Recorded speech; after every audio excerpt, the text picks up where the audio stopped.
ओम दुर्गे नमः श्रुत्यों शमत शमत सच्च साधी गोविंद हमारा बाकी भूल भुलैया भवसागर के एक ही मंझ अपने कृष्ण नैया। पानी में डूबे तो मृत्यु निश्चित, भक्ति में डूबे तो मुक्ति निश्चित। महाभारत के युद्ध धर्म और अधर्म का युद्ध था। पांडव कौरवों दोनों ही पक्ष में बहुत से शक्तिशाली योद्धा थे। महाभारत की अन्य सभी शक्तिशाली योद्धाओं में से कहीं अधिक शक्तिशाली एक योद्धा था जिन्हें हम सब विदुर के नाम से जानते हैं। ऐसा कहा जाता है कि विदुर यमराज के अंशधार थे। यदि विदुर चाहते तो महाभारत का युद्ध अपने धनुष से पूरी सेना का एक ही क्षण में संहार कर सकते थे, लेकिन विदुर ने ऐसा नहीं चाहा।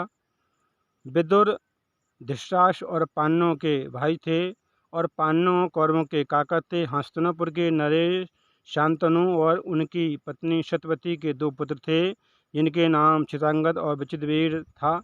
उनका पालन पोषण किया भीष्म पितामह ने, क्योंकि राजा शांतनु की मृत्यु उनके बचपन में ही हो गई थी पुत्रों के। इसके बाद भीष्म पितामह राजा शांतनु की पहली पत्नी गंगा के पुत्र थे। राजा शांतनु से सत्यवती की सुंदरता पर मोहित हो गए थे और उनसे विवाह किया, परंतु विवाह से पूर्व सत्यवती के पिता ने एक शर्त रखी थी कि राजा शांतनु की पहली पत्नी गंगा का पुत्र राजा नहीं बनेगा, मेरी पुत्री से उत्पन्न पुत्र ही राजा बनेगा। राजा शांतनु ने वचन दिया कि तुम्हारी ही पुत्री का पुत्र राजा बनेगा।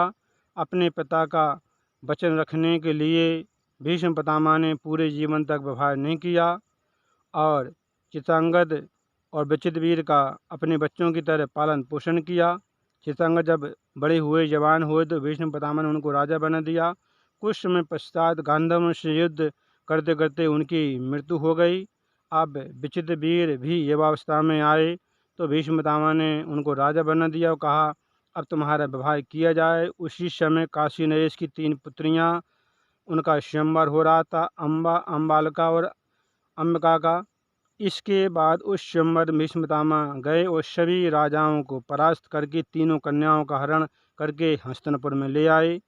बड़ी कन्या अम्बा ने भीष्म पितामह से कहा कि भीष्म पितामह, मैं राजा शल्य से प्रेम करती हूँ और उनसे विवाह करना चाहती हूँ।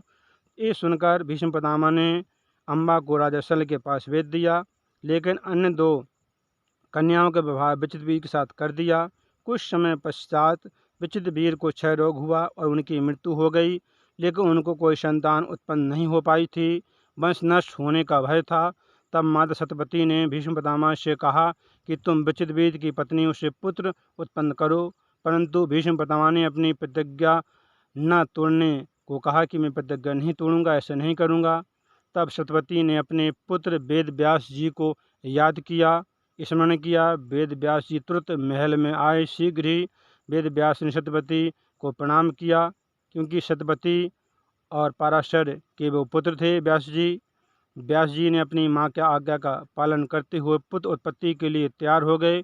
तब वेद व्यास जी ने अम्बिका और अम्बालिका को 1 वर्ष तक नियम वेद पालन करने के लिए कहा। फिर 1 वर्ष के पश्चात वेद व्यास जी माँ सरस्वती से कहा कि अब तुम अम्बिका और अम्बालिका को एक एक करके निर्वस्त्र होकर मेरे सामने से गुजरने के लिए कहो।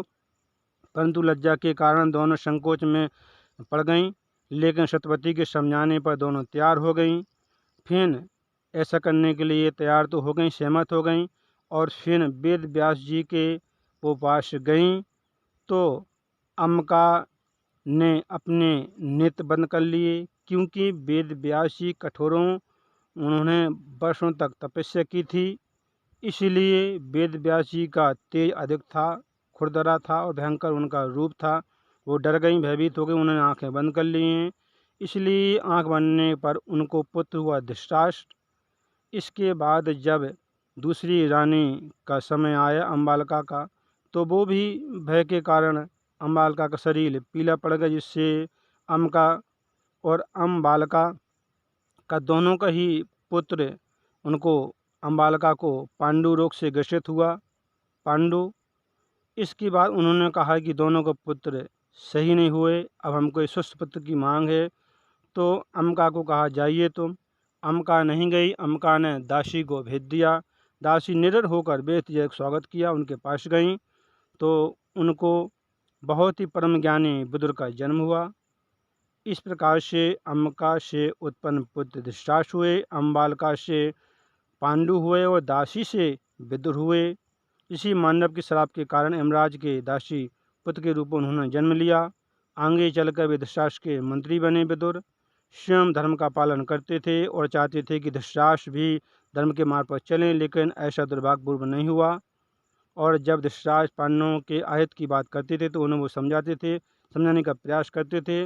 पांडवों के प्रति स्नेह देखकर दुर्योधन विदुर से ईर्ष्या करता था। लक्ष्य गृह के षड्यंत्र के विषय में विदुर ने ही युधिष्ठिर को सावधान किया था और उन्हें इससे बचने के लिए रास्ता भी बताया था।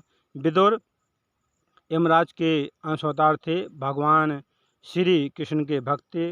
उनकी अटूट भक्ति की भगवान श्री कृष्ण प्रसन्न हुए और उन्होंने विदुर को एक धनुष दिया था। कहा था धनुष बहुत शक्तिशाली है।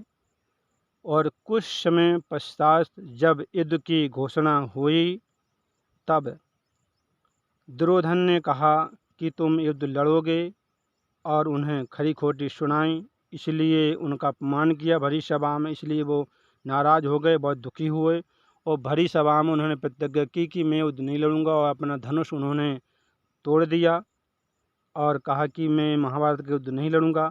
अगर विदुर महाभारत के युद्ध लड़ते तो पांडवों की हार निश्चित थी, इसलिए उन्होंने युद्ध नहीं लड़ा। और जब महाभारत का युद्ध खत्म हो गया तो धृतराष्ट्र और विदुर और गांधारी जंगल में गए तपस्या करने के लिए, तपस्या करने लगे। जब उनसे पांडव मिलने के लिए आए तो वो इतना प्रलयंकारी तो देखकर बहुत दुखी थे, उदास थे। वो पांडवों से नहीं मिलना चाहते थे। उन्हें सोचा कि आश्रम में बहुत से लोग आ गए, वो आश्रम में नहीं आए और बाहर लौट गए। इसके बाद जब युधिष्ठिर ने देखा कि विदुर नहीं आए और वापस लौट गए तो उनके पास मिलने के लिए गए। वो एक पेड़ के नीचे बैठ गए और भगवान श्री कृष्ण ने प्रार्थना की कि हे प्रभु, मैं इतना भयंकर प्रलयंकारी युद्ध देखकर बहुत दुखी हूँ। प्रभु, मेरी मृत्यु के बाद मैं अपना शरीर का एक भी अंश इस धरती पर नहीं छोड़ना चाहता हूँ, इसलिए मेरे प्राण निकलें। मेरा आपसे निवेदन है कि मेरी मृत्यु होने पर मुझे ना जलाया जाए, ना दफनाया जाए और ना ही जल में प्रवाहित किया जाए। हे प्रभु, मेरी मृत्यु के बाद मुझे आप कृपा करके अपने सुदर्शन चक्र से मेरे खंड खंड करने, मेरी यही अंतिम इच्छा है। तब भगवान श्री कृष्ण ने कहा, विदुर, तुम्हारी अंतिम इच्छा को मैं स्वीकार करता हूँ, अवश्य पूर्ण करूँगा। तुम्हारी मृत्यु के पश्चात आश्वासन दिया, अवश्य तुम्हारी मनोकामना पूर्ण करूँगा। जब युद्ध समाप्त हो गया और बहुत समय बीत गए, सब कुछ हो गया। इसके बाद जब पांडव उनसे सामने पहुँचे, पेड़ के नीचे बैठे थे मिलने के लिए, तो विदुर ने अपने प्राण त्याग दिए और विदुर प्राण त्याग के ही युधिष्ठिर में समा गए। युधिष्ठिर यह घटना देखकर उनको बहुत अजीब लगा। वो समझ ही नहीं पाए क्या हुआ, कहाँ हुआ, कैसे हुआ। वो बहुत दुखी हुए, भगवान श्री कृष्ण से प्रार्थना की, उनको वो याद किया। तब भगवान श्री कृष्ण प्रकट हुए। उन्होंने कहा, युधिष्ठिर, दुखी मत हो, मैं तुमको बता रहा हूँ इस समस्या का समाधान। कहा कि विदुर तुम्हारे अंश अवतार थे, तुम धर्मराज के पूर्ण अवतार हो, इसलिए युधिष्ठिर तुम में वो विदुर समा गए प्राण त्यागने के बाद। दुखी मत हो, क्योंकि विदुर थे भगवान धर्मराज के, यमराज के अंश अवतार थे और युधिष्ठिर थे वो पूर्ण अवतार थे। इसलिए विदुर की मृत्यु होने के बाद वो युधिष्ठिर में समा गए, क्योंकि अंश अवतार थे। कथाओं को सुनते रहें। कथा प्रसंग महाभारत से था। कथा सुनने से मनुष्य को पुण्य की प्राप्ति, सत्य ज्ञान की प्राप्ति। कथाओं को सुनते रहें, काम करते रहें, मैया का नाम जपते रहें। फिर मिलेंगे अगली बार एक खास वीडियो के साथ। तब तक आप सब देखते रहें, चैनल कथा को सुनते रहें, काम करते रहें, मैया का नाम जपते रहें। शिव तो को शमत की।